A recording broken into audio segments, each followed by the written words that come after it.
Mbote lisusu bandeko nanga, le 1er février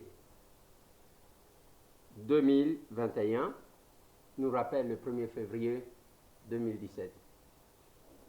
4 ans, jour pour jour, que disparaissait cet homme, Étienne Tshisekedi wa Mulumba. Kasala. Zubuabi bonduka bwari bibonga bidibi bakubwelelelu. Chilombe wanyima hey. Mulumba munyanga bwali mwabe muri mbokumbikila bunda munye mema ufuma mweto chimu mwana. Muya kumunga muya kwanga tabwanga ngadi mvoni bwanga buntonda sijaga tula kumbere kwa chikundo chisaka. Ngakana ni mwana mashindi mu kwanga ta chikundo kundu nyenenda. Kama na bantu leli ba kama mwana masangu. Ngwachindi chilamba chimu kwale byaka na mwakwambira bantu bana babokuntagila. Mana bangata bineta ngasa nungwibe mumunya. Chena mwakwagula ni muntu kabaka. Mema sindi mufoya kwa nyine bwali baka jana waya ngatayi bwali ebu. Ngani wa mwana bali kwetu bene kwetu nimba mana kunyanga. Mukwali kusatu baba ni katwana mokuselanga nene uri muba kunyanga bwali kubutura mukwaga nyinda. Wale omushinga chilombu muntu wake bamokishana chilombu baka jana. Noni kubutura manga makwale baka jana waya ndibaka paka manga. Muntu nika bamokishana chilombu noni kubutura bintu kutoyela kusitsilo muntu awu. Kacha batolela katudingunda katulenyi bukula bwa bibombo bubo kuteka fasha pa milongolongo bikunda lenu mabukumbikile kumangwa yanda kuya kwakulese bakutumina falangu batoko vokwanga talelo bamba mun batatu moyo wenawo wana munyiru bigile mukwalukusa bokunyanga chilumbu kwali kusekuba ikunyaka bwali bana betu tubatubikile sintambo abijo abaka bombo wa mukulu wa muvwala ntatu kubikile sumwena ka bombo okubibaro okudimpingu yakula bwena bantu ka bombo abali bashala balari ka bantu banshi bwena ka bombo amuya yanga yenda okubibala mwena mashindo okwabela ondaya mebe kubikile sumwena ntambo okumukuna ka bombo wanyo okubibala mbakushisi mama waje kwimana banshi yantangila kabamba wachambwaya wa mudukuna diakanyigo ngozongu sindi kubikila mwena nyoka mwene chula mwena nyatale ni mbimbi wanyoka nikasuku chibangu yima na kumwabawu tubikila mulumbu wa chimowa kalamba yuwa mikile bigidi mba mwena ndawa mukasele mwene chabu mukachambika yuwa miele mukachaka swabanga nimbaga mwene mulaja kadumbu wa chitocho baka chano waya yita baibu walu wabu Ndiga bako kushinga mamu waya dimpinga na mwakwebe jesi ngebeja lembelemba ngebeja loji chibamba sono amanyaka nishanyi chilombu Nidi ba nyamuka lulu mufompe fabuife kanu janyi chilombo. Kwani baba soma buchisuku nani kujandu ngini chintu bana betu nanu kwa tampuku. Kiyina cheni mukelo wakwela mulwesu. Lelu badi baba mwakwa shangu mba mamu nimba bakunoshila zembu lelu. Kani nuamanya kanu janyi chilombo baka janda. Utoka shamuwa yumunda mto tukari bofu otalela tukari boku tabuene chamu. Chene nbodu ka baka njimuno lufemba mushetarela kachabandela. Mulela jiuku mimu ujete njimwa banyabuka lenga. Meme kwa meni bako tubelela mufabo bako lesha mundi mulele mu chikundo wa kundu. Ludi mwa kuvurisha bantu aba baka jana wayai. Voilà. Ekoya kalokola kake na kisasa. Et pendant qu'on avait encore besoin de cet homme. Et la plus grande chance pour Naye, à Sangisa Kabana, à Solola Kanabango, à Salaka Iloko Babengaki, Tobengaki Rassemblement. Bien que Nakachabana, rébellion. Je fais cette émission et na simanango na kotindela na ke mozole. Mais mukolo tatawa na kufaka, batu bamela champagne na kisasa. Batu basepela. Et aujourd'hui, ce sont les mêmes personnes qui veulent devenir les puissants du régime Félix. C'est pas possible. Toyaka kozwa sango ya liwa ya Etienne Tshisekedi ezaka babutu vers 22h sango panzani et le lendemain tozwi pepo na lobakango sala tele ngai le bâtonnier Jean-Joseph Mukendi et l'actuel chef de l'État, Félix Antoine Tshisekedi Tshilombo. Nous sommes allés à Bruxelles. Kole la tata oyo. Tokotia la bino mwa ba image, il y a rappel. Pas seulement un rappel, il y a ce qu'a été Etienne Tshisekedi. C'est pourquoi, depuis l'Obi Bozomona, Tokomi Wapi Télévision, Azotia la bino ka archive. Tshisekedi na Kisangani, Tshisekedi na Lubumbashi, Tshisekedi na Mbujimai, arrivé de Tshisekedi ici, meeting ya Tshisekedi, obsèque ya Tshisekedi. Donc, Tozotia la bino pour que boyeba. Na comme kako rappeler, tant soit paix, notre parcours dans ce combat. Ah, biso toyeba Tshisekedi à 40-45 ans. Mais Tshisekedi a souka quand même toyebaye. Jusqu'aujourd'hui, na regretta que loko moko, na senga kasoki ndeko moko akozala na ngwati ndelinga. Duplex na salaka na Etienne Tshisekedi ya na Afrique du Sud, ngai na Kisasa awa.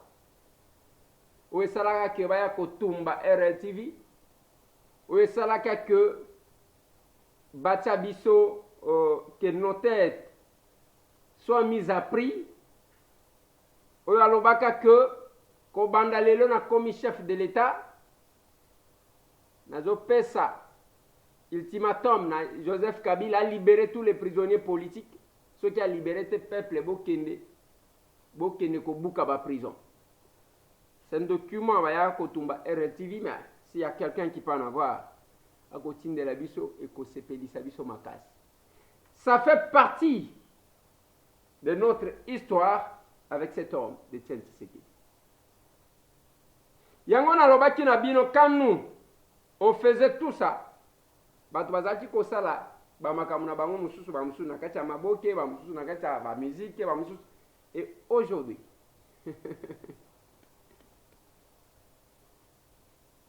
on ne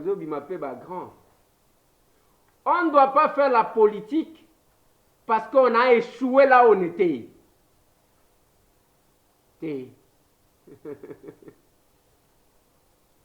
Qu'on ça la politique parce que ou échoué bisika aux alaki. Aux aki na domaine ou échoué, allez, ou ko se rabattre na politique. Na ba vidéo, na ba Facebook, na ba YouTube. Obima donneur de leçons, alors que chacun a un passé connu. Oui, un passé connu.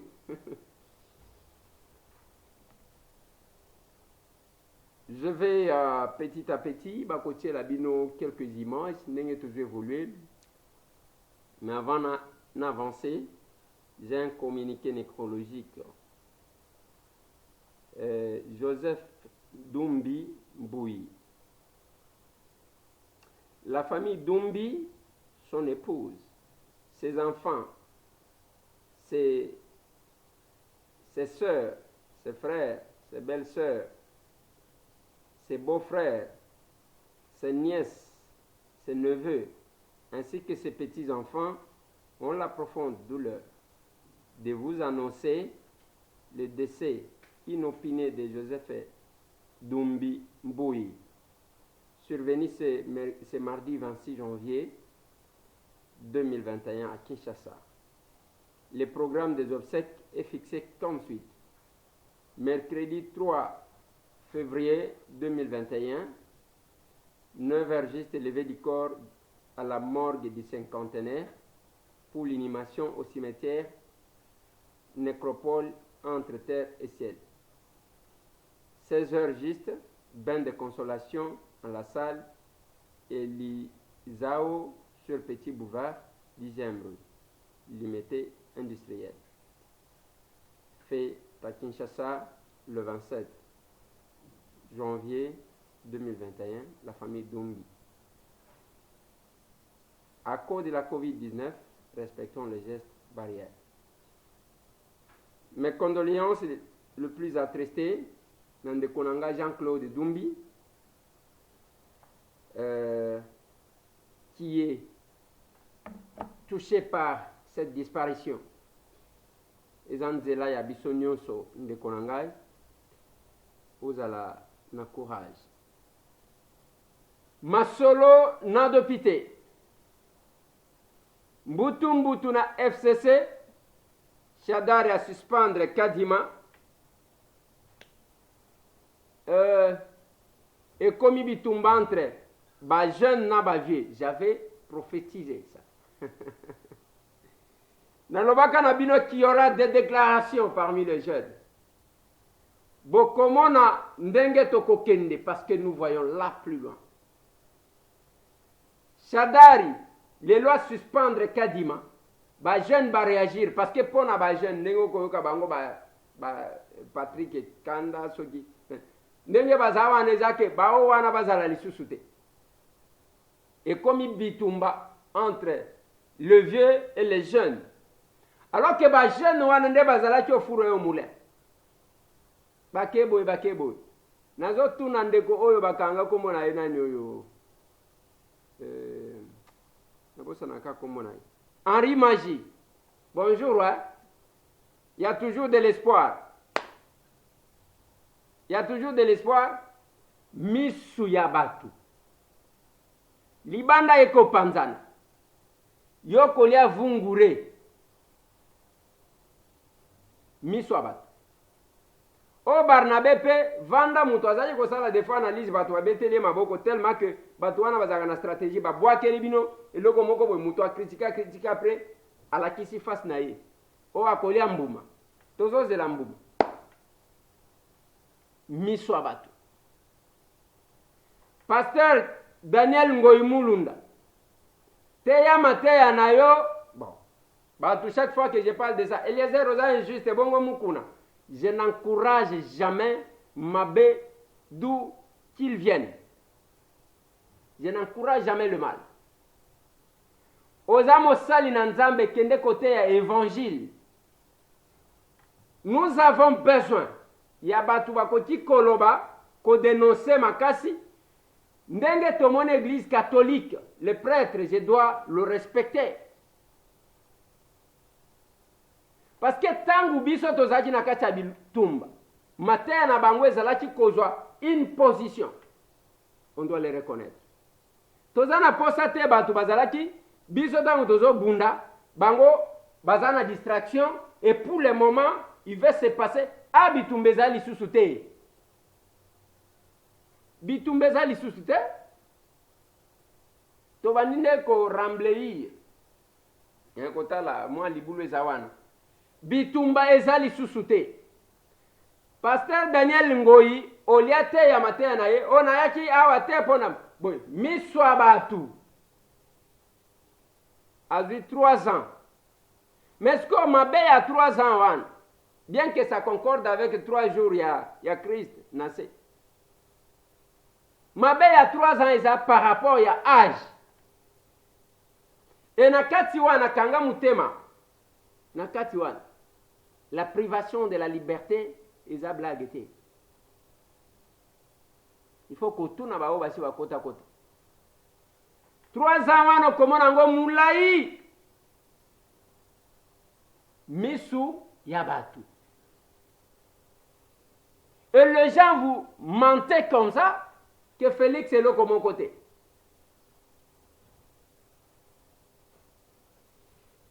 Bakolanda biso kuna na plateau de professeurs. On ne peut pas nous intimider. Les airs, bonsoir.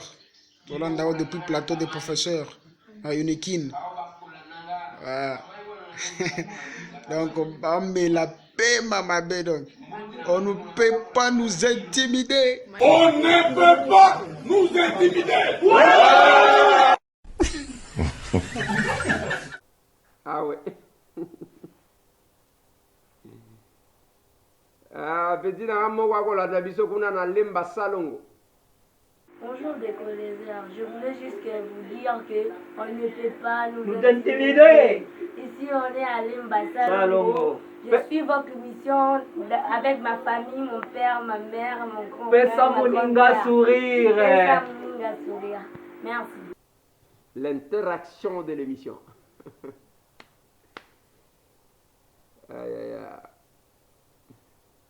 Natingabwa bakolanda biso. Solo na député, pesa moninga sourire avec Ndeko Eliezer. Tozolanda yo Depuis Kingabwa na commune Limete. Mbote mingi na libota. Bango nyonso bango aza kopesa sourire. Jérémy baza kolanda. Rendez-vous na biso ya mikolo na mukolo. Apesi oncle na ngai Paul Chilumba. Sourire. Kopesa biso sourire. Ouais, mbote na ndeko nanga honorable Paul Chilumbu, vice-président ya caucus des élus de Kinshasa, premier vice, naza deuxième. Bakolanda biso kuna na Gombe. Mbote ndeko Eliezer, masolo na député. Awa tuzana kati ya Gombe, vraiment na kati ya Gombe, na quartier golf, Taifa Chic. Donc, à partir de 22h, on a toujours devant la télé. On a une émission sûre. Il y a vrai, pour vous l'information, il y a bien. Les agents l'information au quota. Ce qui est réseau sur ce Kosibiso, confirmation bien toujours rendez pas naïo. Une de pèse à la mission, vraiment vraie information. Vous mélangez de connaisseurs, moi, pour le pango. 100% sûr, toujours c'est mon. Bien sûr, information assure ndeko nangai. Kandengo lobi. Bande konanga baza na Allemagne, bakolanda biso. Masolo na député, bonsoir ndeko Eliezer. Na cette vidéo pour dans l'action que tolanda kayo chaque jour, presque chaque jour. Donc tolanda kayo penza to portako toujours au cœur pour te avoir information malamu epanayo.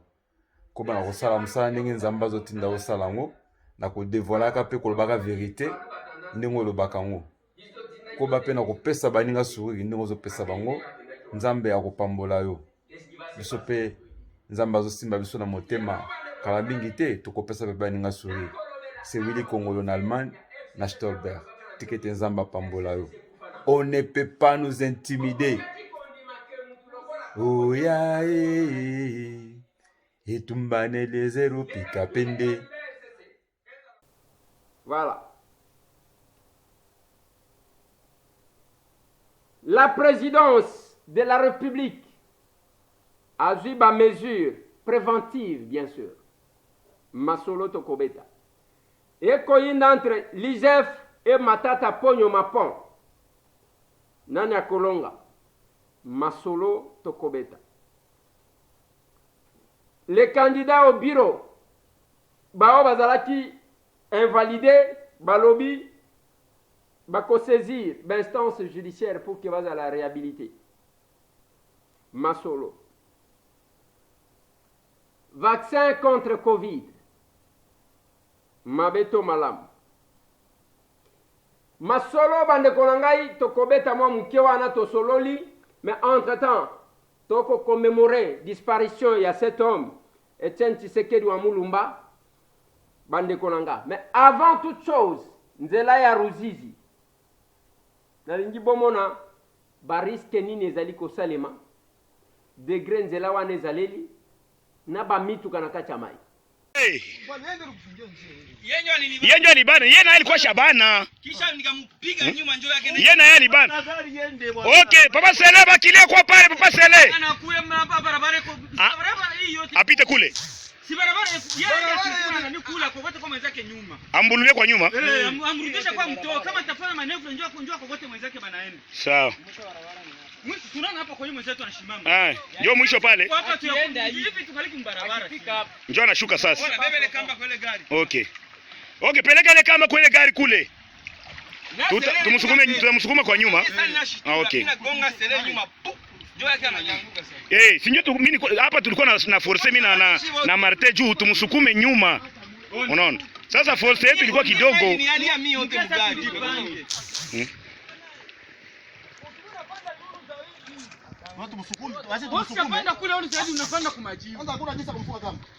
Yeye afunge kamba kule kwa ambulance. Ambulance sasa njoo sasa tuko na sukuma huku na ambulance ndio kuna bulula kule deja. Haifai kitu. Ingilia pale kukio.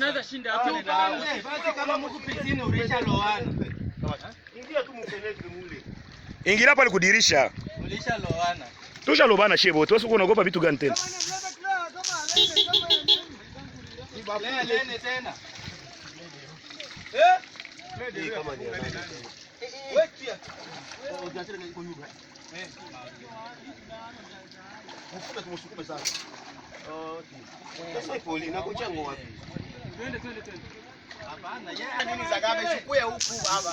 Biko tafuta clé de roue afunge kule mbele kwa ile gari ya sele kwa ambulance.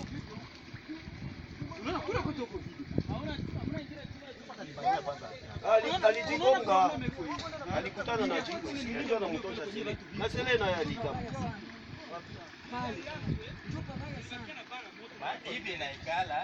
Pale vile haiwezi shuka. Pale haiwezi shuka kule vile kwenye anataka aenda kule. Unaona kule kweko naenda. Ndio fasi ya mubaya. Unaona pale ndio kwa anapashwa anza kushukia akikuwa kule. Me hapa iko kwanza bien. Lakini hapa hivi unaona hapa kwa ingine nakuja. Hapa kuna shimamo. Hapa hivi gari inaanza hivi. Sasa hapa ndio baonesha bekwa.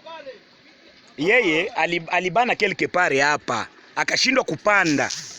Unasikia? Mena kwa kurudia nyuma alikuwa anaweza kurudia nyuma. Sasa Sele naye alikuwa shakuwa hapa kumatako yake. Unasikia? Alikuwa shakuwa nyuma yake kabisa. Nyuma hakuna tena. Njoo tukaenda tena kumupuse tena Sele. Yeye naye ndio anamgonga sasa ndio Sele anatoka.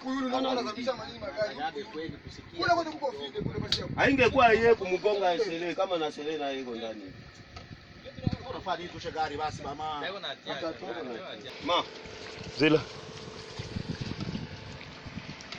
Gari kama kote gari kila gari kila gari mbali ikaya hapa nikaenda kufika hapa nikabana mulijiu Sele direct akanigonga nyuma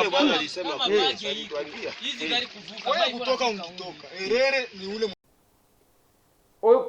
ozomona lokola ndoto ozomona lokola ndoto eza vrai wana ozomona ebale awa mai eza wa nzela eza mopanzi nzela wana je me rappelle bambala oyo tokenda na nzela wana na Vital Kamerhe koto oyo mai koto oyo ngomba place ya kodusola eza te le risque qu'on a pris.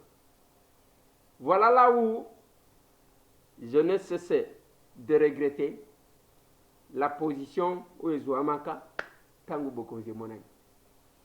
Mais tokozonga simate parce que ndeko na biso azana kati ya pasi. D'ailleurs, procès na ils vont reprendre sauf changement, ils vont reprendre le 15 février. Donc les lots les premiers. Dans 2 semaines, le procès en appel ya Vital Kamerhe. Donc il y a 100 jours. Mais sikoyo kozala bandeko mususu basi babima ezakuna. Bavoka na ye basengi ke ezala kaka télévisé ndenge ezalaki wana ekozonga. Mais lokola eza parenthèse wana il faut na insister biloko oyo batiaka ba YouTube oyo ba Facebook depuis que batu nyonso bakoma kuna, tous ceux qui ont échoué ailleurs ils sont venus se rabattre là. Wazali koteka kwanga amoni kwanga ezotambola lisusu te asali compte YouTube asali compte Facebook abandi wana bande kwa même et les gens croient en lui. C'est ce que j'ai dit à quelqu'un. Mutu ndenge wana zolo bana oke minaanza kuria ko kabukari.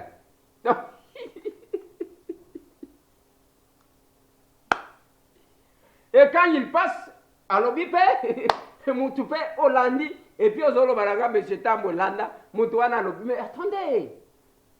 Ça ne doit pas être une poubelle. Que ce soit la politique. Parce que tu ça quand même moins temps ya kotanga makambo. Que ce soit la presse.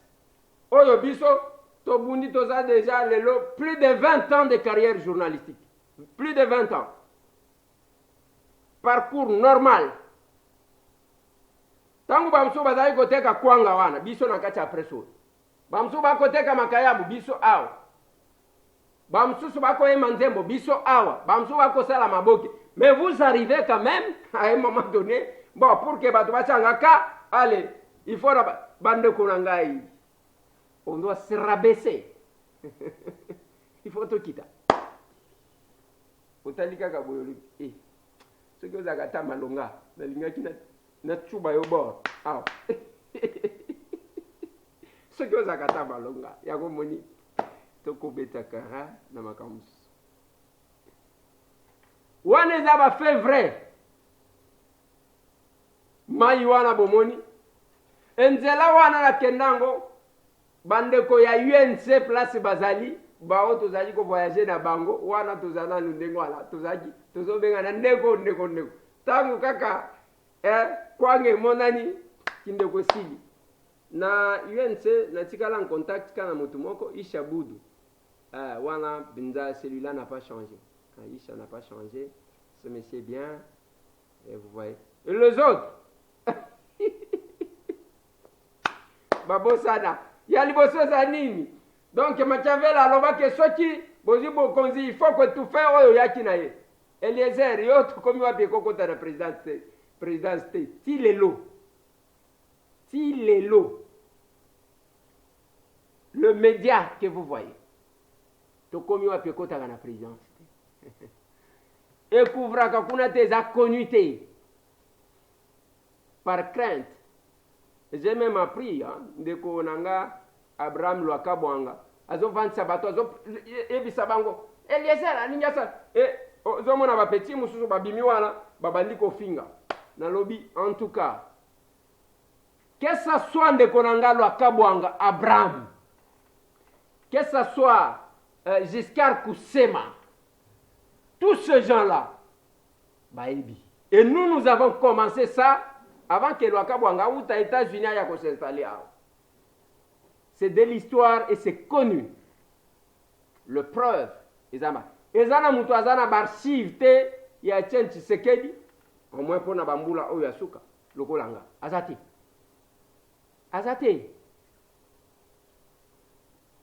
Ce n'est pas batu baye kaka po bamoni kwanga Tshisekedi bamela champagne mais lelo bakomi non, nous nous rappellerons nous ezalo kuta. Et de là, on a commun avec tous les risques, avec l'insécurité. Tokota Yangona Vital Kamer. Place Azali, à Kolanangai, parce que na prison, va zapper dans la télévision. Ce qui n'a pas de mouté manaï. Et, va verrouilla. Tokomi wa piekota te. Si les lots, na présidence wana, tokomi wa piezalakate, zaka accrédité, bazo banga ke ceux qui na kolongwa kaka député, na komi chargé à communication, to na komi nani. Tant que bozo sala makambu ya malonga te il faut toloba te bozo sala le côté. Et nous le disons toko seka. To sala banzela wana après parce que tant que tozi bokonzi na moni Félix Antoine Tshisekedi Tshilombo est passé chef de l'État. Directeur de cabinet Vital Kamerhe. Na lobi oh. Les lopes toko sentir que c'est nous et on pensait que même télévision, et comme une grande télé, n'est Marika Samba, sous Kabila Azalaki na télé 50. C'est une précision. On pensait que tout de la présidence, Bisson de Tokobana soit priorité. Et par contre, au contraire, Ezako Bundisa Bisso, comme multiplier, qu'on crée des journalistes qui sont dans la médiocrité, bango musalana bino musalana bino wataka kaka Eliezer wataka kaka mais Eliezer aza combattant so qui mi selekete wana batake ngana beti likolo okoyo kamuto ai museleketa bet ngana beti likolo na kolanda bango te. Et des fois ça nous fait mal mais tozabana mibali.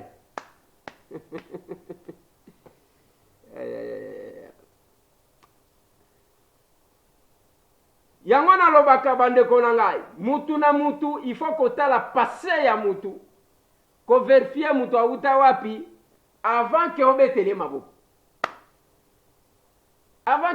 mutu maboko ojuka tozana 2021 olongoli na 5 ans otali mutu wana zalaki wapi okoluka ye soki azalaki OK tolongola 5 ans mususu tokomi na 2011 oui wana ya Titi azalaki bon nde mikolo se présentaka toluka ya azalaki wapi okomi wana olongoli lisusu 5 ans okoma na 2000 combien 2006 okomi na 2006 olobi oui na 2006 bon ba élection liboso salema na 2006 mutu ngo azalaki wapi tokoyeba ko se placer chacun na ordre d'arrivée ata na armango okozala kaka okomi lelo okoti armée lelo okomi général lelo. Voilà ce que vous voulez faire. Voilà ce que vous voulez faire. Arrivé à Etienne Tshisekedi wa Mulumba, biso na tarmac.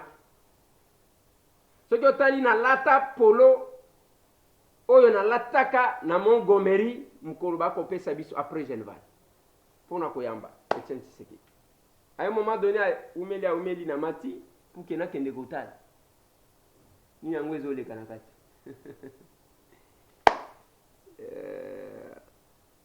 Mbote na ndeko na ngai Freddy Pindi, Raoul Nsolo Amouye, mutu ya carton rouge, ya 7 mai antika, akomi na ye pasteur. Komba, ata soki olobi oza mutu ayi depese, lakisa biso masuwa na yo. Oyo bunda na yi, azate. Fabrice, ça va? Nous avons un baboni, bakomi na barme. Donc, quelque part là, nous avons le major Mayombo, qui est là, l'homme de tous les temps.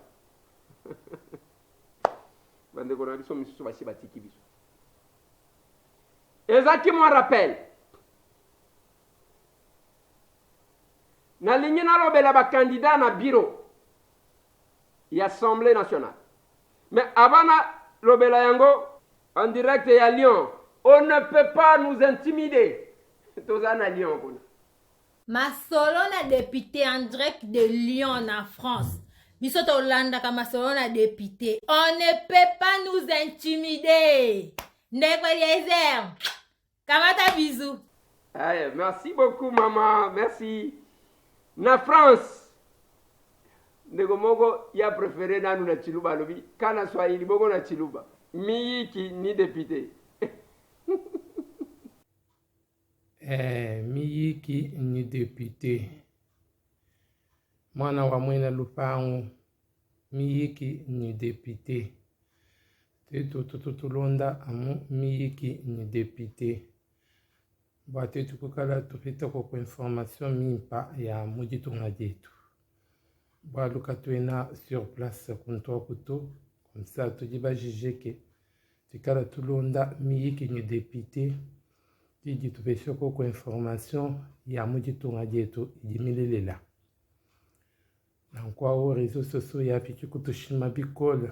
Toujours des paniques.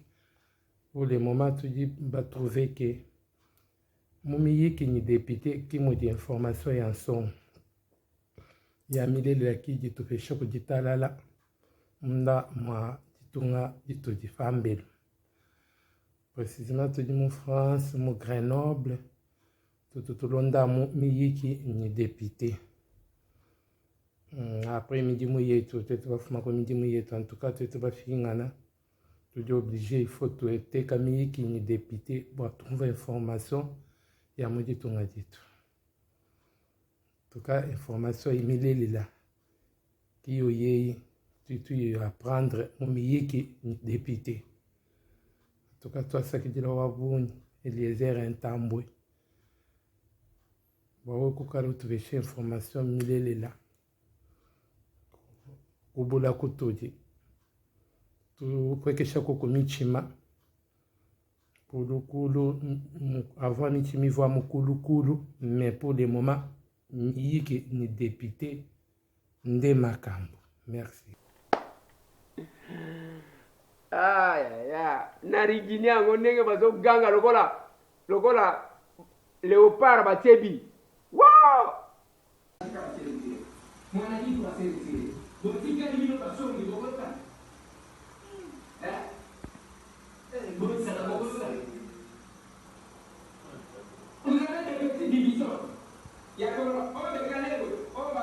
Total émission.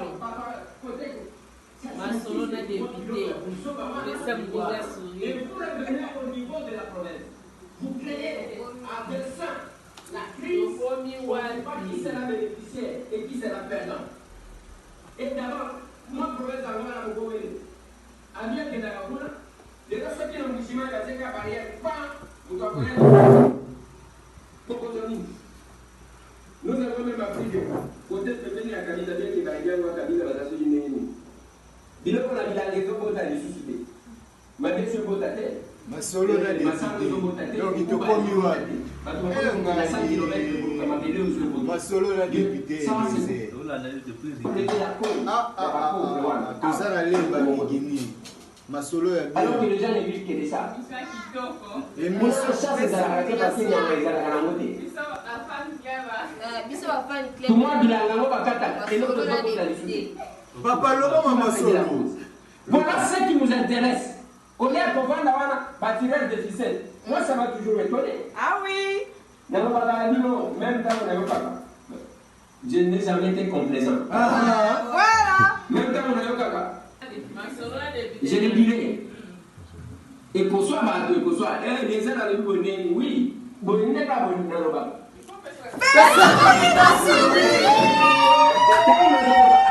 Masolo na député. Voilà. Na lingina lobela dossier bande konanga ya bureau na ezapona kotali sabino mo interaction wana puke toyebaka banani bakolanda biso côté ni masolo na député tokobanda ko évoluer ndenge wana plus nous évoluons plus tozo sonde banani bakolanda biso ba invalider quelques candidatures ya bande kona biso. Mais na lingina tangela bino article 27 ya règlement intérieur pour que tu me analyser et puis tu mesurer les candidats.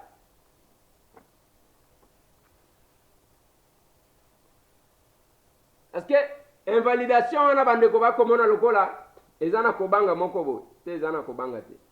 Article 27 il y a règlement intérieur et lobby boy.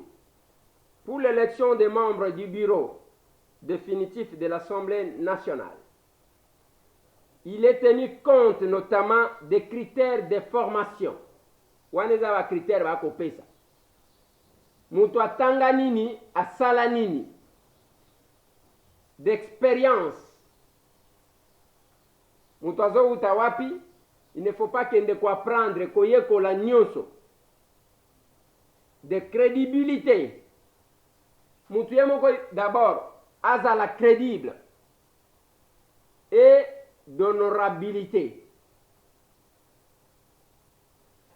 Tant que vous êtes honorable, honorabilité. Et moi, charisme, quoi. Oh, yo, pasteur Kabundi Wale Salva. Avec charisme.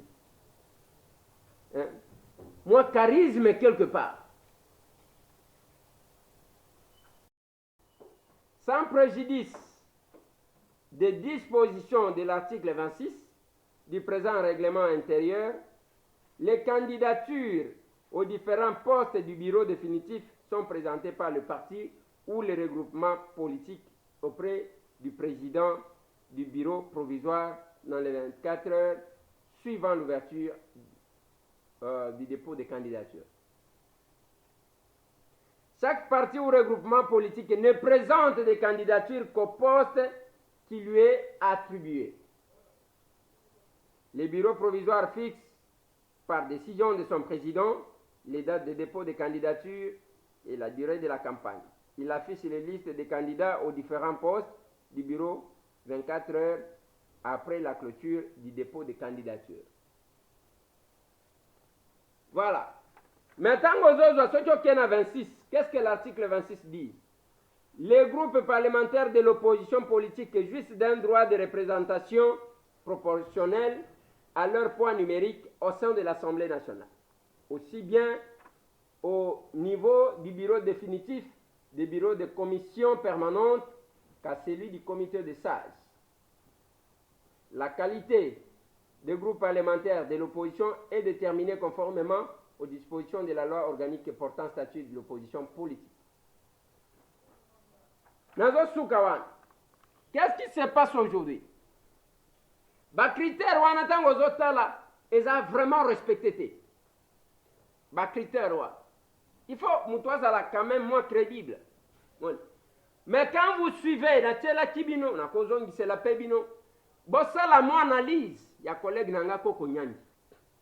Après avoir analysé la situation, et après avoir vu mes relations avec mes collègues, et vous tous là, les hommes et les femmes des médias, vous me connaissez, je viens de décider de postuler comme candidat rapporteur de l'Assemblée nationale parce que je suis un grand parleur, je suis un grand défenseur de la République.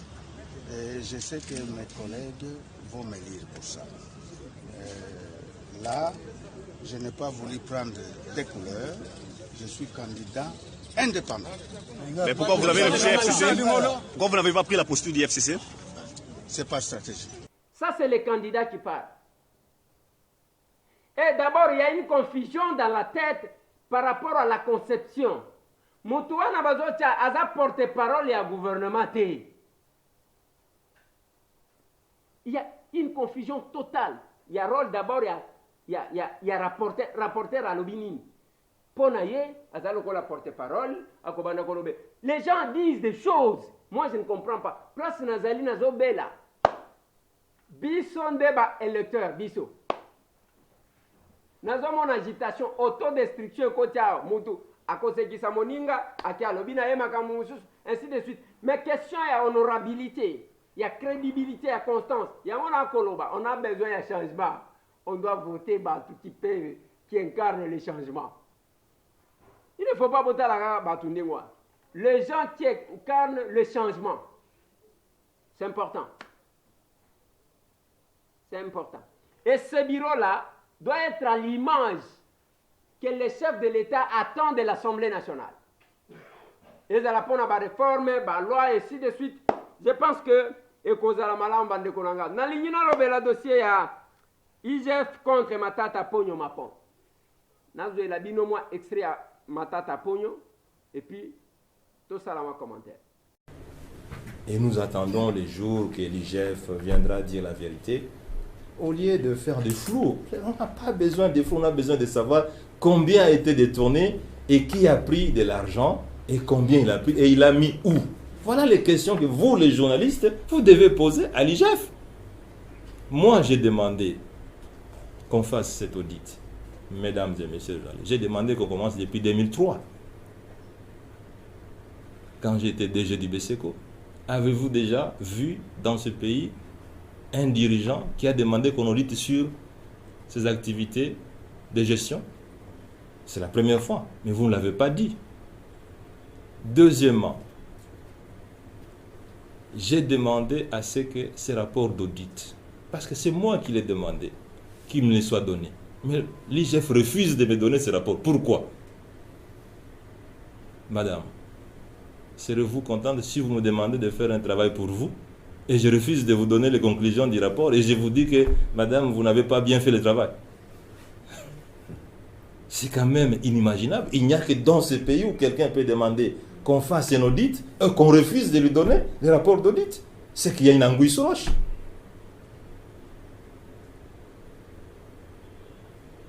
Sachez que le leadership, c'est ça aussi. Faustin, le leadership.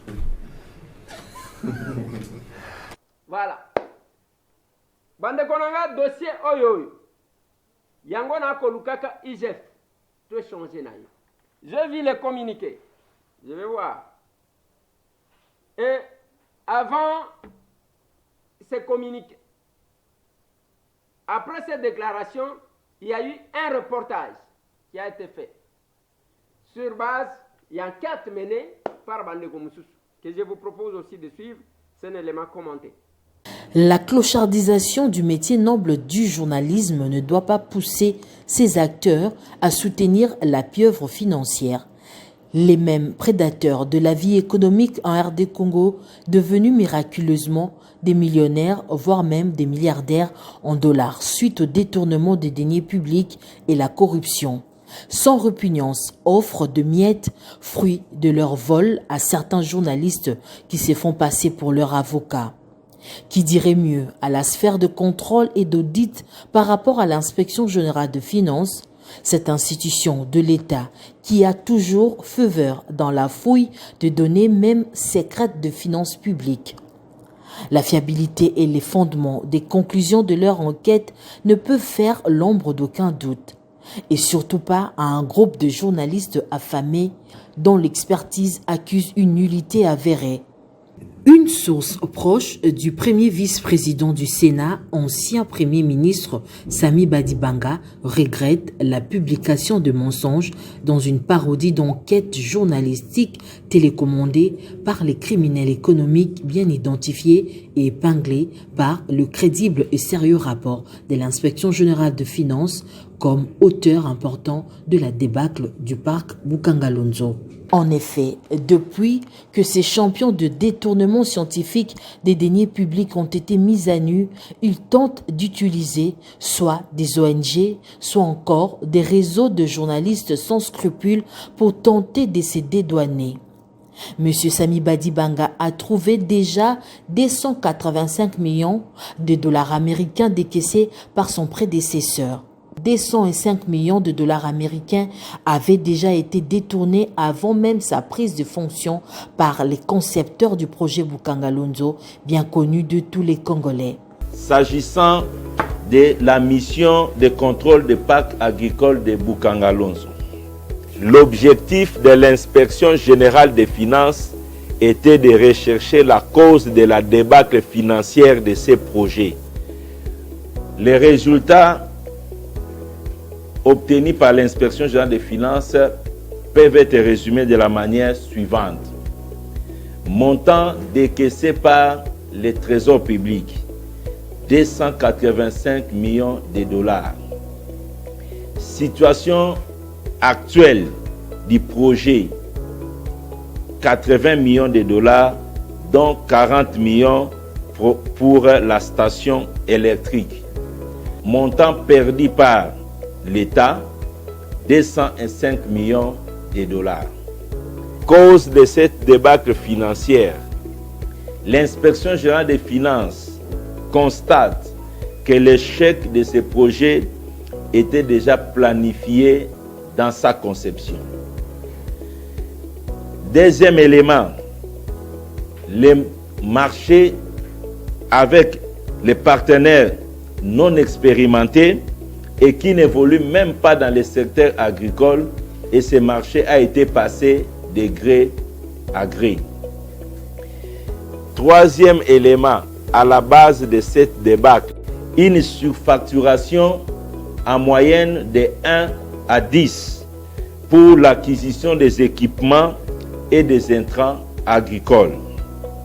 Quatrième cause de cette débâcle, 80% des paiements surfacturés ont été logés dans un compte se trouvant en Afrique du Sud où les complices se retrouvaient régulièrement pour se partager les butins. Cinquième élément, surfacturation présumée des travaux de soutirage de l'électricité sur la ligne Inga à 40 millions de dollars avec un trop payé de 2 millions de dollars. Sixième élément, sur les 285 millions de dollars décaissés par les trésors, 80 millions de dollars seulement ont réellement servi au parc agricole de Bukangalonzo. Septième élément, abandon total du parc par tous les gestionnaires après s'être servi sur les fonds issus de la surfacturation. Sami Badibanga a sauvé la République en refusant de débloquer encore des fonds par rapport à un projet dont les sommes étaient destinées à se partager en Afrique du Sud par des prédateurs. Les clans des criminels économiques de Bukangalonzo tentent de distraire l'opinion pour espérer encore de postes de responsabilité dans notre pays. Le président Félix Antoine Tshisekedi, qui avait déjà fustigé le projet Bukangalonzo dans son discours à la nation du 30 juin 2020, n'est pas dupe pour prêter oreille à ces bandits ennemis du peuple congolais. Voilà. Et comme Bitumba entre IGF et l'ancien premier ministre, le sénateur Matata Ponyo Mapon. J'ai eu à échanger avec le sénateur Matata. Oui, sans caméra, bien sûr. Je lui ai posé des questions. J'ai dit, mais qu'est-ce qui se passe? Alobi Eliezer, ba école Natonga, ba tie kombo ya batu ba financer école. Et que les détournements intellectuels et zalakate. Il faut qu'on le nini naïbi. Ça, c'est sa position. Et l'IGF dit que il y a 285 millions, il y a projet, on a utilisé que 80 millions, le 205 millions, batuba kabola. Nani kolonga. Nani kolonga. On a besoin de tirer au clair la situation. Donc, il y a un communiqué. Il n'y a que bientôt là, on va détourner un bon Bukangalonso, Eza Banani, Eza Kalamingite Bakosamba. Et Matata Pogno, parce que, et là, on a dans le baka. Les losotiers bimi que Matata est réellement impliqué et que Aïba Mbongo, Ngaïna Kozala parmi Batouba Kozala très déçu. Pourquoi j'ai dit ça? J'ai changé avec ce monsieur. Ce monsieur me dit, Eliezer, Batouba Mesa, comment on a Keba Congolais, nous sommes à Miibi. Ngaï, Natikala Koyi Bata incaté. Et Matata m'a dit ceci. Je l'ai dit à la télé. Alors, Babanda ko enquêter, Babanda, tango nazalaki inspecteur de finances, tango nazalaki na BCECO, na Banque centrale, ministre des finances, partout là, banqueté. Bokomona. Alors, yende mto asenga ki enquête. Ija fa alobi yete mto asenga ki enquête. Donc, ça va dans tous les sens. J'ai eu à changer na bandeko, il y a ministère, il y a agriculture. Bango balobi, bango ne basenga ki ke banqueté avant que bazo abukangalonzo. Et tu dis vrai. Mais bande konanga il sorti les lots et bimi que Matata a détourné. Ngana cause là-dessus parce que la manière que ce monsieur-là m'a parlé avec assurance. J'ai dit, waouh. Masolo, Nana Kolonga. Nana Kolonga. Bakolanda biso ndeko na ngai bakolanda ngai kuna na kingasani ya suka mbote bisika bozwani. On ne peut pas nous intimider. Mais c'est les heures Tamboué, nous sommes tous la famille Tamboué. Kolanda yo chaque 22h dans ma solo na député. Nous allons tous ces plans non makasi. Et là on est makamba mboko. Nous allons depuis kingasani ya suka na venu na famille qui monte bye bisous bye bye bye bye bye bisous. Allez, bye bye. Bande ko bakolanda biso kuna na Autriche. Pesa muninga sourire papa meseleze tambo tozo landa yo awa na Autriche. Toza na capitale ya Autriche na Vienne. Ndeko pesa kaka bandeko na biso sourire biso pe un jour toko pesa sourire ango continuer kolemba te OK toko mona na kaka guten Nacht guten Tag guten Nacht a vida sen pesa muninga sourire tschüss. Allez, good Tag. Comment tschüss? C'est ça, tschüss. Ça veut dire quoi? Bokolo bisagana makamungana éviter. Masolo non de pité. Les andenge tolobaka. Ba étudiant bakolanda biso na Strasbourg, kuna bakotanga bakolanda makamamboka na bango. Mbote ndeko désert, mbote honorable, masolo na député, biso bandeko oyayo, ba étudiant congolais na Strasbourg, tolandaka masolo na député. Lelo, le 31 janvier 2021 à 2h du matin, tozolanda masolo na député.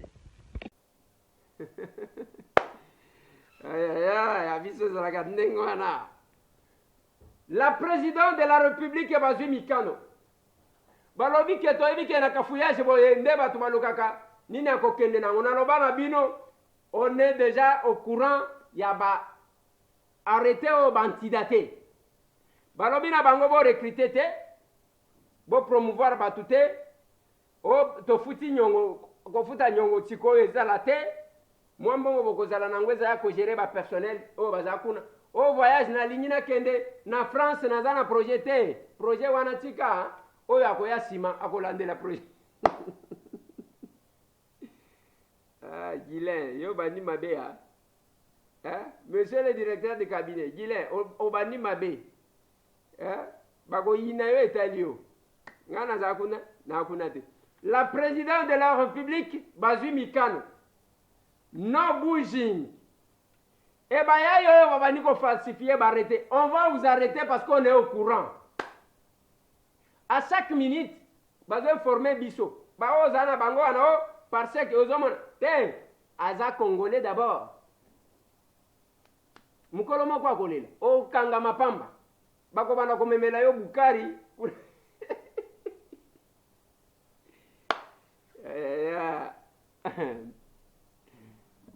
Non bushing na lobaki na bino soki ministre azali na nyongo na yo landa yezu ambongo na yo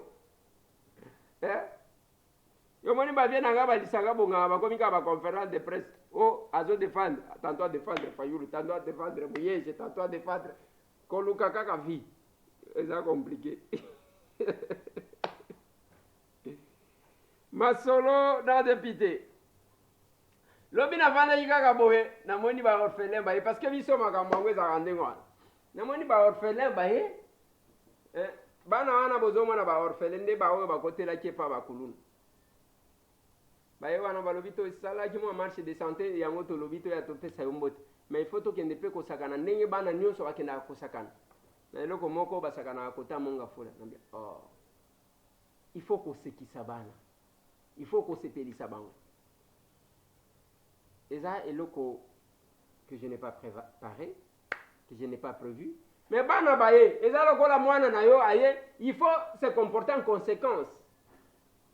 On a sorti le véhicule, bake kotika bango tikuna, bana quand même, ba mati, ba sakani ndenge bana nyoso. C'est ça les souhaits.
Une politique qui ne met pas quelqu'un, l'homme au centre, est annule. Toutes les religions, l'objet dimanche, c'est là qui mundebe takuna, mbundebe takuna. Et zelanza makosala yo pona ne oyo kosala te. Pasteur, yo moko bandana nu côté ya biso na nous prêcher par exemple. Yango na lo bakarabino. Ba disciple bavandi na Christ balobi te mateye leki mulai tika bango bakende pe butu ezokota. Tika bango bakende kolukelo kwa kolia. Alobi bango bakende te. Bino bokolie sabango. Tout politicien oyo azoluka ndenge nini tika koloba ke wana musala député te musala ko voter loi. Depuis aux députés on a voté combien de lois en faveur de cette population là. Qu'est-ce qui a changé? Musala député za ya ko contrôler. Tika koloba ndenge ozoloba na télévision wana. Na koloba na kati na koloba libanda awa. Na lobi boye na koloba na kati na koloba libanda. Lelo Ilunga Kei qui ont commencé ngai bayinakanga même bandeko nanga mususu ya IDPS bayinangai parce que nazwaka motion contre Ilunga. Nalobi mutoya yeko kosa biso il ne va pas travailler dans la vision du chef de l'État. Projet na yo ezalo kuta, programme na yo ezalo kuta. Je l'ai dit batu bayinanga. Comme j'étais minoritaire na vanda nanga. Ndenge tsen Tshisekedi wa Mulumba zalaki alobi avandi na ye. Suka bagoya opese raison. Lelo Ilunga Kei. Maintenant qui a raison, qui a tort? Est-ce que vous avez une excuse? Ndenge vous avez têtu wana vous avez une excuse.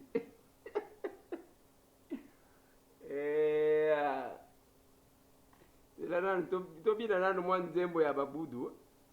babudu bazaka na otwele soki oyebi te tobina nanu mwa moke okomona mabina boye ale mwa mabina moke na babudu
province orientale mobimba l'ancienne configuration avantage ya bandeko na biso wana eza nini swahili bazoloba lingala bazoloba donc bango bazalaka ba double signe swahili baprovince ebele soki lingala oyo soki swahili siko province orientale swahili okoyoka lingala okoyoka baza ndenge wana yango bandeko bakolanda biso na radio Simba kuna na Riwara baza na problème te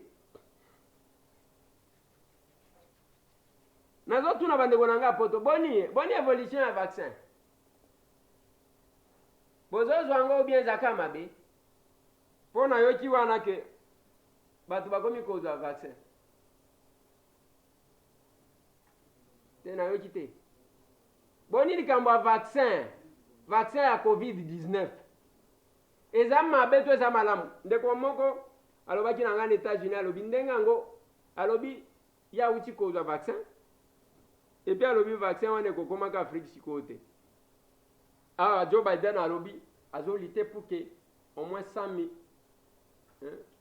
millions oui 100 millions bakoka kozwa déjà vaccin sur les 300 millions qui composent les États-Unis d'Amérique.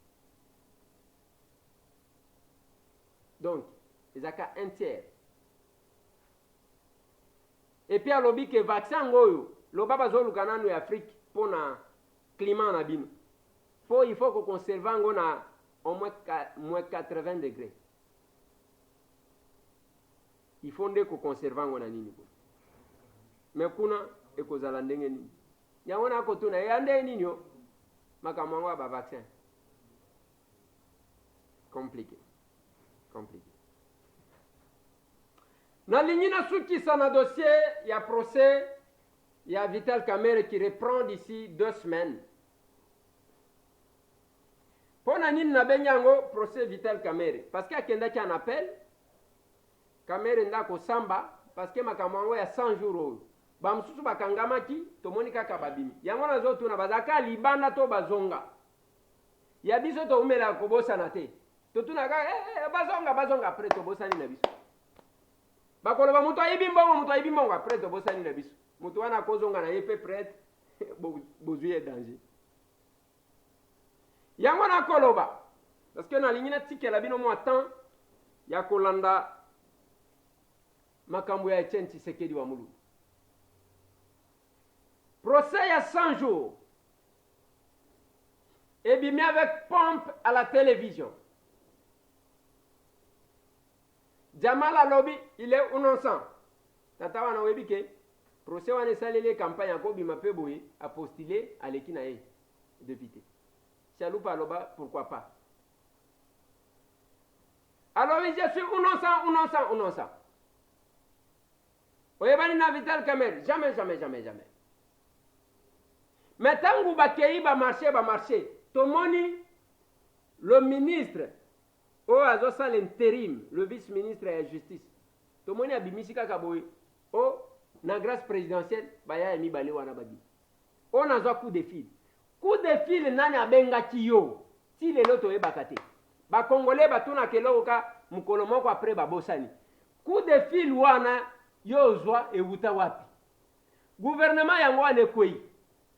Lelo, l'heure est à l'évaluation. Il y a chaque membre du gouvernement. Il y a un kolobaka na ndekonanga Jean-Marc Kabouni. Na kolobaka na ndekonanga Augustin Kabouni. Elo komoko. Nathalie Sibango na lobby. Bino nde boko kamba parti UDPS. Oui, mais bozo kambango mais parti wana za bino moko te. Ah oui. Mais bino nde chef de l'État parce que Félix aza tellement légaliste ya que ngana habité. Ce qui ba nomination ndenge esalemi wana ya union sacrée akobana kozwa boy. Bon, MLC ya bino pare yango botindela nga bakomo. Nani ba utaki na FCC tozolukela bango kombo. Ya bino pare yango botindela nga bakomo. Oyo bato ensemble botindela nga bakombo. Oya UDPS, oya cache sikoyo. UDPS, Jean-Marc kende kotia bakombo. Félix c'est ça lui. Il ne va pas imposer azuka kaboye bakombo atindité. Mais avant toute nomination, bovandi sinanu tous les ministres botindaki. Bovandi sinazo proposé Jean-Marc. Nazo proposé bovandi sipe tous les conseillers à chef de l'État botindaki botie bango. Botalani sikoyo. Bosali pona bano bateke so bosali table ronde. Bolobi bande awa biso nyonso nanu tozonga na ba combattant. Tu évaluer sans sentiment. Je proposerai ce que Jean-Marc na Augustin balobate. Batu mususu babanda ko évaluer. Les uns doivent évaluer les autres. Avant de faire une autre proposition, il faut des nominations, il faut un gouvernement qui va créer un événement. Nous avons un gouvernement qui sont prêts à se sacrifier pour na kosunga mboka. Batu bakotika bilembo. Il faut ministre à l'équipe Penzaboye, balobi te. Place à l'ékati, Penza Zaraki Mwana Tshisekedi. Voilà. Tout sentir, on n'a pas besoin de ministres qui restent dans leur bureau. Bafandi kuna mikanda, batiela ebo eba signateur, atanga keloko mon côté, ye musala na yazana téléphone wana, Facebook, c'est quoi cette histoire-là? Nous avons besoin de la qualité. Naloba Kinabino, en 2021, il y a découverte de nouvelles valeurs. Et j'aimerais ce que vous appliquez, système américain. Il y a Banglais, les anglo-saxons. Chez les Français,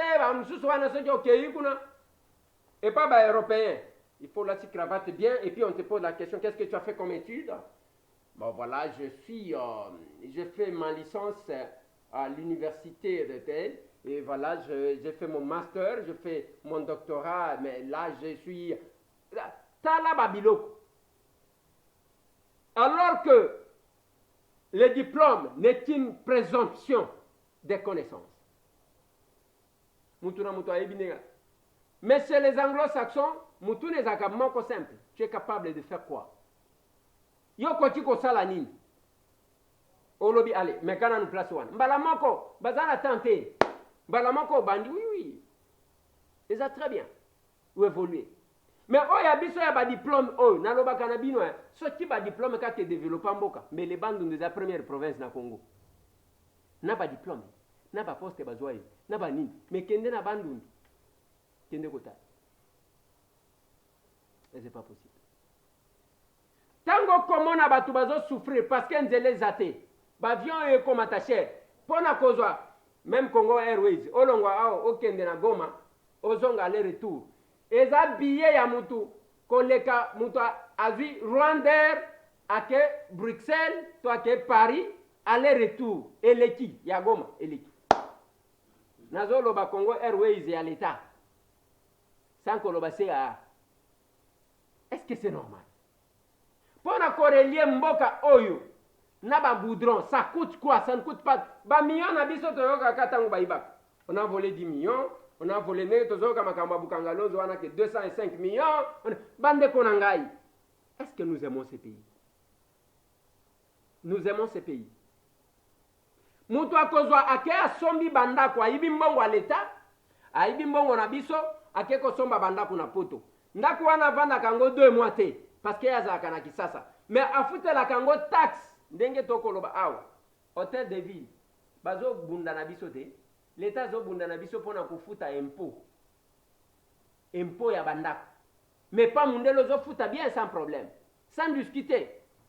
Wana zo futa bien taxe, il faut futa oko discuter na mutu te. Mais awa ta la discussion degré à discussion. J'ai discuté nande konanga moko akenda ki poto na tuni est-ce que à l'arrivée là-bas bazo sala pebino test alors oui bazo sala test. Est-ce que test wana les a payants? Alors oui les a payants bagotinda facture. Mais la différence c'est laquelle? Na biso. Ya biso bakotia wana bako sala batu test. Résultat mona nakate bako sala biloko. Bango bazolo bela Covid, batu bazan tassé mutu asa voyager à salisi c'est combien de d'heures de vol? Aye hôtel émissier wana aucune organisation. Aucune organisation. Et puis nazo tuna mbongo ngo ya test wana kenda ka wapi o? E komi no gola mbongo ya go pass. Yango ba aéroport angweza kana libabe na ba mababe bo ndengeni.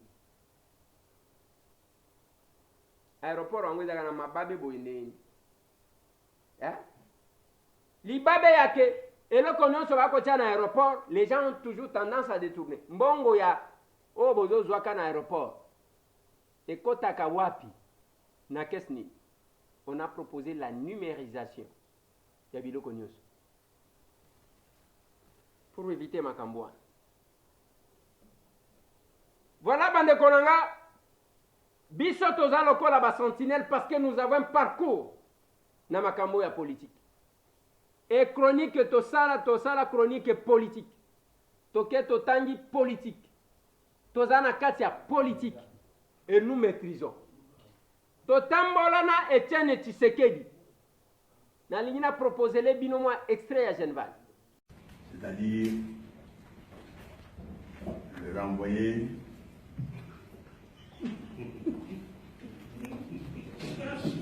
très doucement, très doucement.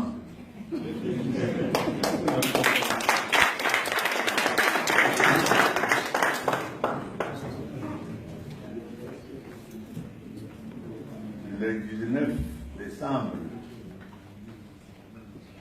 qu'il le veuille ou non, le 19 décembre,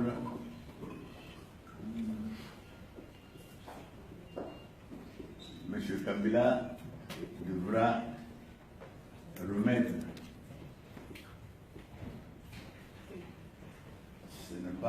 Si ce n'est pas à qui il sera élu, mais il devra remettre absolument à quelqu'un pour sortir définitivement du pays.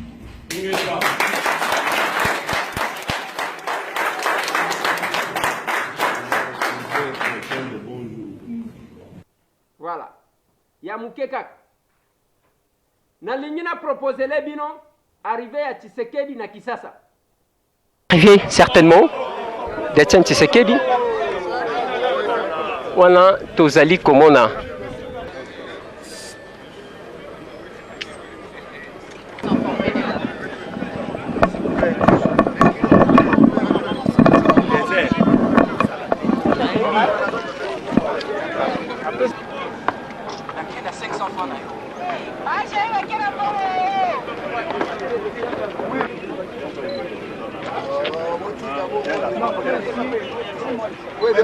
La première dame, Mamouka Kazo. Première dame. notre chère maman.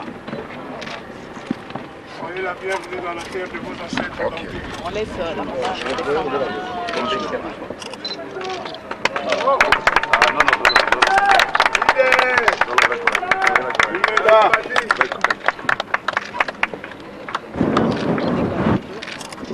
Les pilotes sont juste à Attention.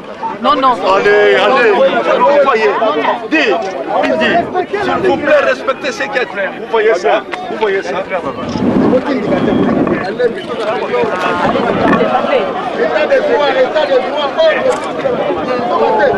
devez quand même respecter la ligne. Vous devez quand même respecter cette ligne. De mes chers amis, le mieux serait d'appuyer là-bas. Laissez cette ligne.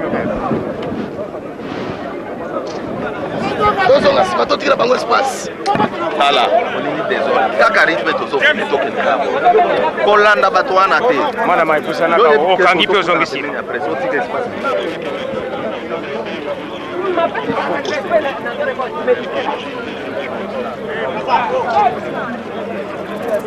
Rentrez de rien.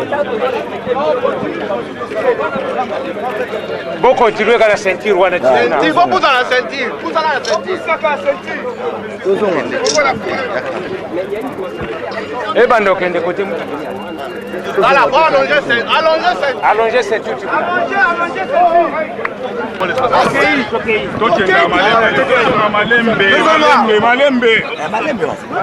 Allongez la caméra.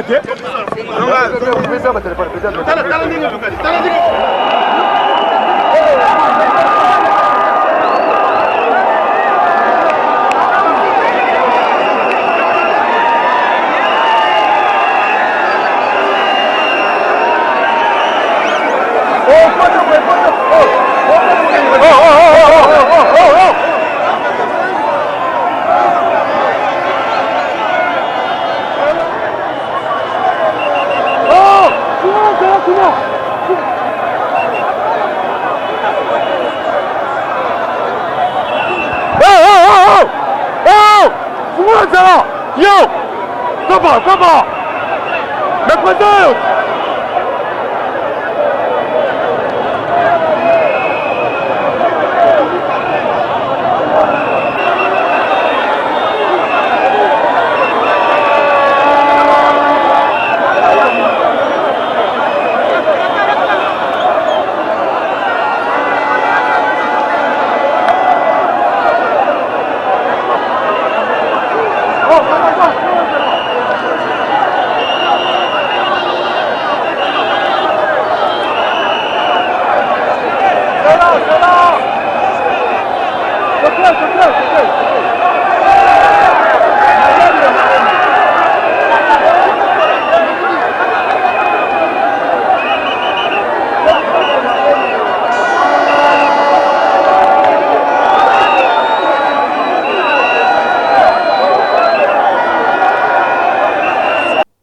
Voilà.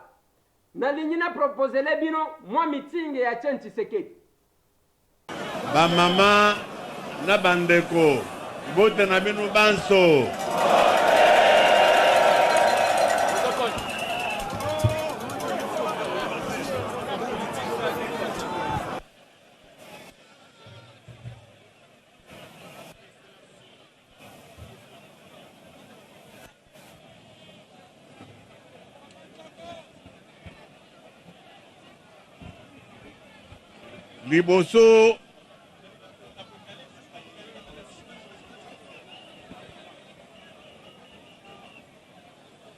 Liboso toloba makambo eyuzala na ngai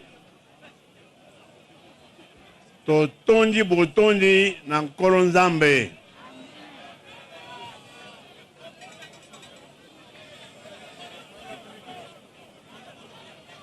mpo la banza nazalaki absence de deux ans asungi ngai yango wana naza liboso na bino lelo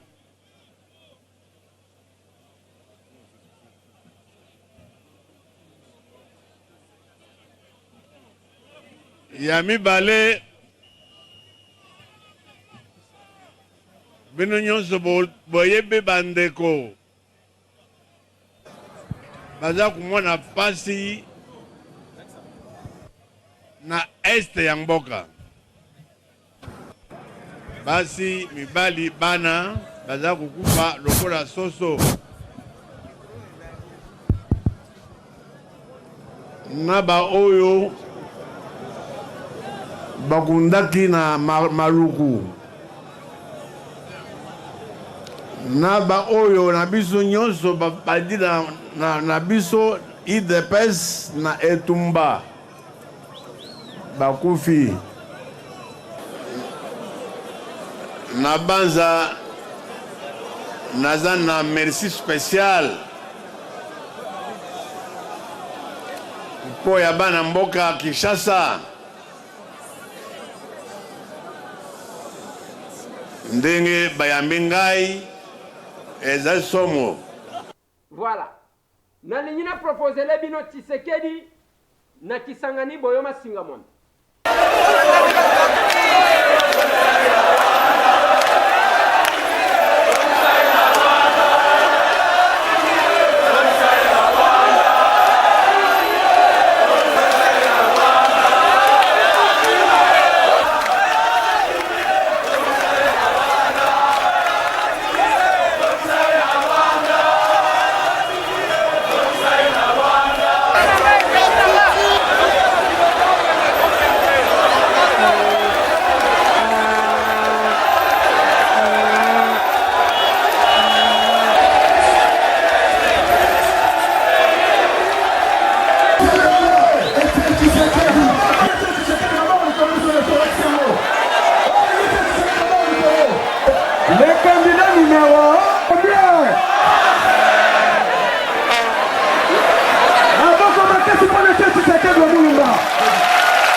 Oyo nauti kumona lelo ezali eloko ya kukamwa.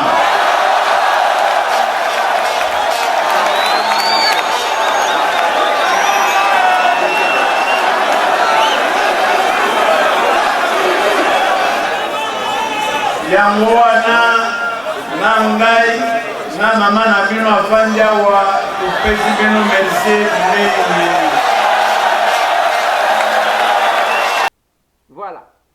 Na stoppé wana parce que bao bakolanda to komi wapi télévision tozo cha yango mingi mingi. Mais je vais insister sur un truc. Sakamwa eloko moko amo. Na nyonso wana tokola kisa.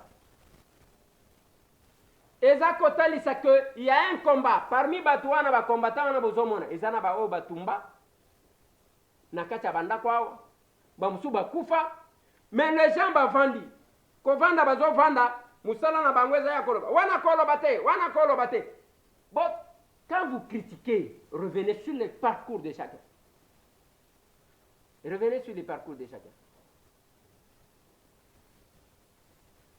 ça nous fait mal. Tant que tozomona que bakuya botondi si bango eza mutu dekaye lelo abaniko luka ko pesa batu leçon. C'est là que j'insiste sur makambo ya province ya Lomami. Parce que nazo suki sawana pona mona ki batu na mona ki batu bazoloba. Lobi babeninga yo elezere ekomi ndengwa. Province ya Lomami eza province ya koyokana. Même la province nyoso, chaque province est un attribué lukaka est dominé par Tumisusu. Ce qui n'est pas bon. Bandeko balobi, comment on doit se réduire dans la tribu? Mais yango tozo bundisa yango anate. Comment est-il possible de créer crise ya pamba na province à Lomami? Batu bavandi qui sera bénéficiaire? La province de la Lomami, j'insiste encore, est la province ya Basongete. C'est une lecture erronée de l'affaire. Et là, tozalaki na province ya Kasai Oriental, ezalaki ya Baluba te. Province ya Kasai Oriental, ezalaki ya Baluba kakate, Baluba bazawana, bakanyoka bazaki wana, batetela bazalaki wana, basonge bazaki wana, ainsi de suite. Et toutes ces personnes-là, Bino, allez, Bonganza, mais comme ici, la province, c'est ça que vous voulez faire de la province de la Lomami. Allez, ceux qui se fait liango et longwa, ceux qui n'ont province, c'est quoi cette histoire-là? Libabe nini bande kwa mwenaditu, moi image ya muke ya mwenaditu, wana tozo tambola na kati ya mwenaditu. Ba érosion au fil des routes ezalaka kuna te, eloko moko te, batu bayebaka kozwa mbongo ya gare, comme conséquence, gare yango ekufa déjà, qui se soucie encore de ça? Dans la salle d'attente, il y a gare ya munene lokola mwenaditu. Personne qui s'en occupe. Batu bazozwaka ba mandat na bango bakimi, bazozwaka ba. Maintenant vous créez ba crise ya pamba. Je parle de ça parce que je sais de quoi. To salima province one. Je n'interdis pas aux députés provinciaux d'agir si ça ne va pas. Si ça ne va pas. De comment quoi benga jinga lobby. Alobi non, ce qui va un président parce que le gouverneur ne fait rien pour atteindre les gouverneurs, il faut pas qu'il s'aille battre mutu à rigueur. Parce que oh batcha wana za compétente. Oui, c'est de votre droit. Bishop est tout d'abord parlementaire. Yango ozo mona bakomi masolona député. Parce que quand ça dit que n'a présenté mission pour que baba na ko critiquer. Je m'affiche na qualité na ngaya ku député na émission na ko sala. Je mets là-bas. Ngamoko nazali ko s'afficher ngamoko. Masolona député wana bazolo. Eliezer Tam. Akoyamba collègue na ye Hilaire Mubambe, mwana Kambove, mwana Likasi, al. Basololi na ye, basololi na population. Akoyamba ndeko na ye Mututu, oyo akoya. Masolona député. Mais tangu bolingi boko isa mutu, biso to ko isi bureau. On a commencé par une pétition, batu ba signer tangu ba nombre de signatures koji toke to kotisi. Quel que soit le fait que Mabunda Kangaki bureau, toke quand même to kotisi. Après, tu peux la possibilité que les gens s'expliquent. On ne peut pas, on a évité dans le Parlement nini qu'on peut faire tomber le bureau par une motion incidentielle. On a évité procédure sur le plan forme d'abord. Et puis qu'est-ce que vous faites? Vous faites de manière sélective. Allez, beaucoup ici, Bamususu, beaucoup de vice-présidenté, ça paraît, ils ont fait ça solo mabé. Ceux qui vont voter, biso to aliawa, batuba meti côté les mélanges Jean-Marc Kaboun, ngana lobi jamais. Jean-Marc a droit de se présenter. Toyebi dans quelles conditions Jean-Marc est parti de ce bureau-là. Toyebi. Et ça, lokola, mutuazo lobaki, lokola, mabunda lobaki, ronsar, ale tondimi ronsar. Si vous interdisez à Jean-Marc de se représenter, alors, parce que bah quoi ça qui est dans la condition, bon, on dit makasi ronsar, te. Ah, au moins, talanga. Et c'est la même chose. Bino ba députés provinciaux. Jamais, bande konangai. Faites des choses bien. Si votre président n'est pas compétent, beaucoup l'ongolaye, parce que Zakanyo, bon, wana libela, non, on ne va pas mettre quand même un incompétent parce qu'il est canyon. Botalissé va fait, et puis vous votez. Et puis vous devez faire tomber tous les bureaux, oya kolinga ko se représenter. Ceux qui vice-président ko se représenter, à qui ko se représenter, c'est de son droit. Binonde ba électeur, mais c'est un botem to akoya ko voter kuna. Mais sur le plan forme et pessima B, on ne peut pas faire tomber le bureau par une motion incidentielle. C'est faux. Et je suis sûr que une motion, qui va la justice, ça va avoir raison. On a manipulé, il n'y a pas de manipulation. On ne doit pas créer des incidents. Et combien? Bato akabinda ngo ya kabinda wana bozakuna est-ce que boyokanaka d'abord bino moko bote na bande kotu bakolanda ngai na mwana ditu wanjanja lobi nazotya nzembo ya bakanyoka tosukisi wana mo ambiance wana bande kolanga mais conseil moko kaka sekisa ndeko na yo pesa moninga sourire. Une politique où l'homme n'est pas au centre de la politique et des akindu. Na félicitaka bande kona biso ebele o bazakazalaka na population sans causer la mikolo campagne électorale.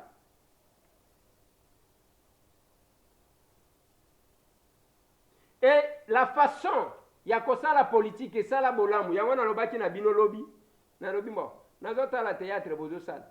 Moi je ne suis pas avocat et professeur Lumano qui est aujourd'hui mon collègue, mais loko na koloba na bino ezanini ya kotalisa bino une chose. On ne peut pas chercher ya ko devenir leader sur base kaka ya bakuba te. Sala tout, sala musala fonctionner pour que okoma pe ndenge ba misusu bakoma. On ne peut remplacer un leader qu'à travers musala. Olia kosala yo zakuna ozo observer batu nyonso. Ya ona lobana batu. Na kutibina na kabinda bovandi kaka politique. Bokolia politique. Bokende kokata bilanga te. Na lingi bo observer une chose. Banande basomba kabilo kwa kolia ipa mutu te. Akokata bilanga na ye, akoboko la bibwele na ye, alors que soki otali azamu to mbongo okomona munande atelemi boete. Ndeko moko azali ko sekisanga. Alobi batindi akomi na Goma, il devrait loger na Hotel Yus. Balobi mukolo Hotel Yus akozela ye aye wana kutinde mukolo Hotel Yus atelemi. Ye akanisi ke sentinelle mtu atelemi. Aki atelemi kuna azozela mtu moko abima alati ba chenette alati. Tango avandi soki 30 minutes abi oh nakende kutuna ta sentinelle ango. Aye wana bonjour mon frère, bonjour. Je cherche un monsieur là. Oyo. Motunini. Atangi comme Mukolo Otelo. C'est moi. Hein? Andimika Kate. Wana kotisie. À comprendre que Adam Mukolo Hotel, pourtant wa koti bato bazo telema bato bazo à comprendre. Et puis à vandi, il faut comprendre. Bazandingwa. Je me rappelle une fois toqué Lubumbashi. Lors il y a procès à Moïse Katumbi Tchap, tokena ba Franck Diongo Chamba, ba Jean-Claude Bouema, tout le monde, ba José Ndundu, ba invité Bisotolia. Na mesa, qu'est-ce que Moïse nous dit? Alors biloko nyonso bozolia. Ezaya bilangananga. Soki eza mbisi, ezaya maziba nanga. Soki eza musuni, ezaya bibwele nanga. Soki eza pondu, ya bilanganangai. Masangu oyo esali fufu na manyoko ezaya bilanga nanga. Même bato mbongo bazo travailler ndenge wana. Yo vandi depuis ochachika mwa boutique libanda wana, oza kaleson. Ocha wana oza stylo, ozo benga ngo boutique. Ozi kaleson na stylo okangisi wana, ozi tumwa bomboche wana bazo benga yo patron. Kata bilanga. Plus de 143 998 311 332 Masolona député. Nakeina no mausolée. Nakende ko commémorer ko kanisa les sphinx de Limete.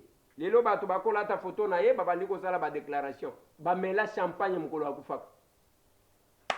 Ils ont besoin de nominations au nom de Tshisekedi. Jean-Marc.